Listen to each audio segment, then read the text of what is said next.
Alright, let's show you what I got going. I'm testing the amp out in the basement. CT Sound 7000.1. Got it all wired up. It's in my battery bank. I'm reading 12.8. Alright, I just got one sub hooked up, wired down to 1 ohm. I shook a bunch of shit off, but I'm going to show you. Here's the remote bass knob.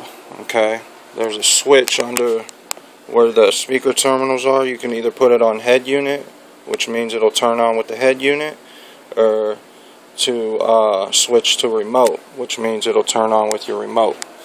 So if you push the volume for the bass knob right here, it says on, shows you your voltage. That lights up blue. It's badass. Alright, so got the bass knob, got the sub. I'm going to play 25 Hertz off the iPod 4th generation. Got it going. Alright, so I'm going to turn the bass knob up a little bit and we'll watch this sub move.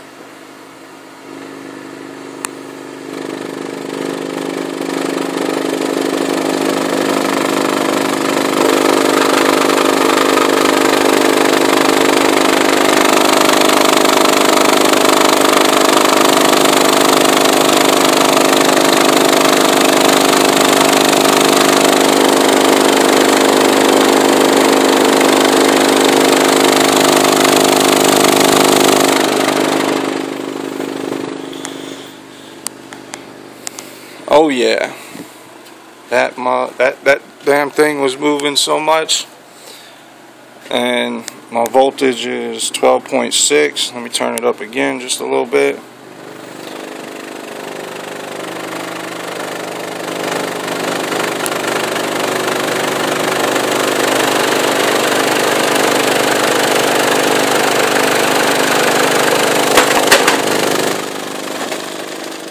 Shit falling off everywhere. But yeah, that's just off 12 volts. I don't know how much power that sub was getting, but it was moving pretty good. Alright, so what I'm going to do is push this knob here. You see the light turns out. That turns out. So that's it. I tested the amp and that shit works great. So look for the other vids coming soon.